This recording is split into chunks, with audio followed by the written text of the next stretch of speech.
Welcome to Books for Life, a podcast about books that can impact your life.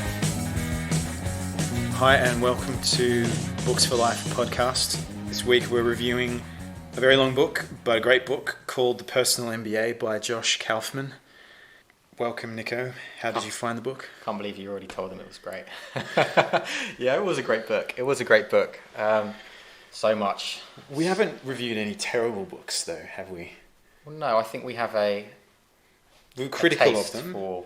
but we're not going to. We're going to try not to review terrible books. Yeah. No, I don't think. Well, we might. You know, it happens. Well, we'll see. I mean, I think over the last we might year be judging and a books half, by their covers. I've read about 80 books, and I think one of them was truly terrible. Okay. So I think between you and I think we'll have some good tastes in the weeks to come. We'll see. We'll see if we accidentally review a terrible one. Anyway, obviously for the benefit of our audience, we'll try not to. But yeah, the Personal MBA, which if you judge from the title, you might have a guess as to the reason for it. Josh Kaufman's an American businessman and author. He lays out his reason for writing the book, which is that he feels that MBAs are a sham, basically. They're enormously expensive. I think MBAs these days are around $250,000 in the UK. I think, top tier school MBA is like £150,000. So they're very, very expensive. And Josh's intro to the book is saying you don't need one. They are setting you up for a lot of debt, and they only pay off if you get an ultra high level job that then allows you to pay off that MBA over the next 5, 6, 7, 8, 9, 10 years, like McKinsey & Co. or Bain or one of those top level things. And his point is that do you really need that? Is it actually necessary? What's the quality of the content they teach? Is that the kind of career you really want to get into? Will you get into that career? Obviously, the information you get from the business schools are all totally biased testimonials. They're not giving you testimonials from people who got the MBA and regretted it. So his solution was, I want to put down a book which is a substitute for the huge time and money that you pour into an MBA.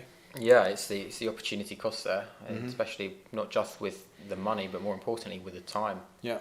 Most people take this in their 20s or early 30s, and this book really gives you something to consider.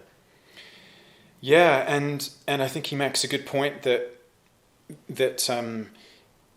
in comparison to an MBA, you could potentially learn a lot more hands-on relevant business skills working in industry than you could doing an MBA for a few reasons. Obviously, financially, it's better if you're actually getting paid. So I know people who've done that, who've instead of taking an MBA, they've gotten into business and have learned on the job, learned a lot of things that they needed to learn. Where they've had to, they've taken specific courses to fill gaps. And the other angle is that business schools have out-of-date content. Yeah. They have out-of-date theories on behavior, and they tend to follow management fads. And you see that what's really funny, if you read old business books of the past, it depended on which era another country was doing really well. Like if you read business books from the 1980s, they're all about how we've got to copy the Japanese and the samurai approach to business and whatever, because Japanese business was doing phenomenally well. But then Japan entered into a period of stagflation in the 1990s and not very much economic growth and so on and so on. And so the entire business management sector dropped Japan and focused on the next big fad, whatever that might be. So that's the background to the book. And so I feel like the book is a buffet, it's like a buffet business book where he has many short chapters on different aspects of business. Yeah, it was pretty full on in terms of the amount of content you gained. In terms of actually doing an MBA, you think of some of the professors, and they've probably been around for quite a long time. And you think how, as you said, how outdated is the content, how revised it really should be. And I think definitely with this book, he's put in really just the core principles. But I do think it is relatively up to date, seeing it was written relatively recently. I know obviously how up to date can you get, but having read through this and coming from a business background, you can kind of see a lot of the points put across and really implement them into whether it be a business plan or your current business. Yeah. Yeah, so it's an overview for the listeners.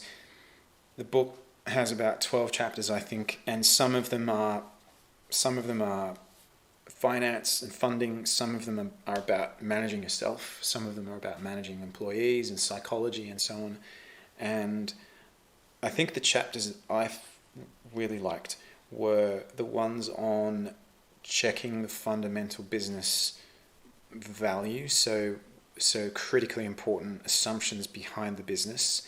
I think also he did through the course of a few chapters a run through all the different value creation methods and business models. I thought that was fantastic. So summarized. I love the business models because I thought before, how you've got product or service, and he's like, we're going to run through the 12 models, and you're just like, excuse me? Yeah, it's fantastic, and how they're stacked as well. And it makes me think about some modern businesses that are doing that, like Tesla's selling a product, which is an electric car, but they're also selling a subscription, because you can sign up for a subscription for their software, for their assisted driving software, which ultimately will become like partly autonomous driving, and that represents an ongoing $50 a month revenue stream for Tesla.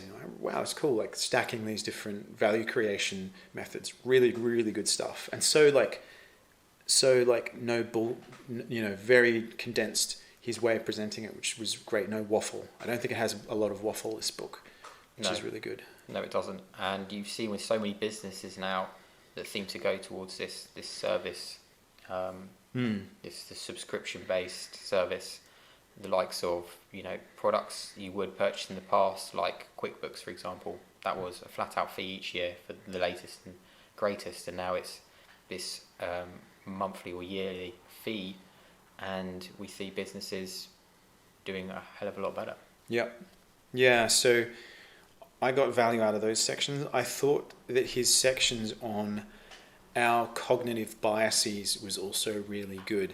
Cognitive biases in the sense of absence blindness or confirmation bias or other ones, I thought it was really good and really appropriate to have that in a book about business, because they affect you as a person making business decisions and running your business, and you need to compensate for them, because they're kind of inherent parts of being a human. Is when you have a belief like it makes sense for me to, in his example, set up a yoga studio in an area.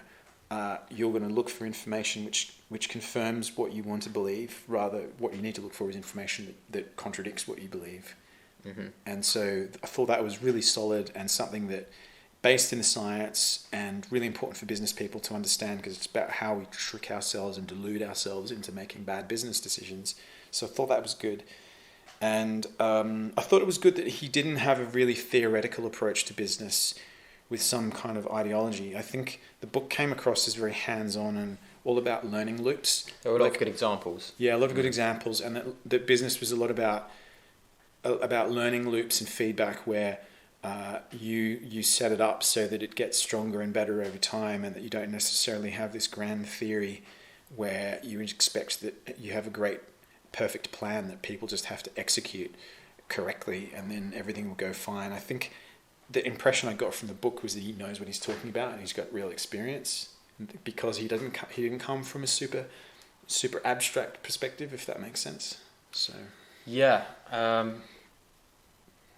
it came from, I think he was actually really trying to help people. Yeah. I think that came across quite a lot behind the book, and he talks a lot about, apart from the clear structure he has about setting up the business, he talks about how failing in your business or getting things wrong and the positives behind that, and how we can learn as business owners and entrepreneurs. And I thought it was good for him to say, make the mistakes, but you're going to learn. This is a great outline, but this is only the start. Yeah, definitely. You could see that he, like I said, like a buffet with many samples of different topics, which you could then dive into in more depth in other books, which he recommends. Actually, he's got a lot of books that he recommends through the book and at the end as well, which I thought was great. So it was good coverage of different sales methods and barriers to overcome with sales. It was definitely worth reading. But the fact that he even says things like, I know we were discussing a little while before the podcast in terms of the allocation of time for individuals. How much of your time do you want to allocate to your business? You have to have an overall well-rounded lifestyle between business, relationships, health, and that was a surprise to both of us, really. Seeing that this was a chapter in and out in terms of your lifestyle as an individual and how it affects the running of a business. Mm-hmm. And we seem to see that quite a lot for a lot of these books that we've been reviewing. Yeah, like I thought it was great that a business book, as you said, deals with, hey, make sure you're getting enough sleep, don't eat too much sugar, lift weights. You will be a bad business person if you're physically a wreck because you're trying to work 80-hour weeks and you're not getting enough sleep. You are going to make bad decisions if you do that. You're going to be irritable. You're going to shoot from the hip. And it was good to see that in there as well, because it is another fundamental. And you could see people starting businesses maybe getting into a bit of a martyr mentality where, I'm working 85-hour weeks and that means I'm being successful. And his point is, no, you're going to burn out. You're going to make bad decisions. You need to delegate. Are you micromanaging people too much? Are you taking on too many tasks that you could efficiently delegate out to someone else? Like, can you outsource the accountancy to someone for $100 a month? Done. Takes all that stress off your plate. You can focus on the real value creation. So yeah, it was good to see that he had a holistic view of doing a business as well. So yeah, a good book. He also, what I liked as well, which you don't hear a lot about these days, is he puts across the real issues of getting investors in and handing over percentages of your business, and how that can really affect your view of where the business is going. Mm-hmm. And that was a point that I thought was great that he touched upon, because he says even if it does rise slowly, if it is rising, let it rise slowly. Maybe it is better for you to keep that control of your business mm-hmm. than let it go to a board or a variety of investors. Mm-hmm. Yeah.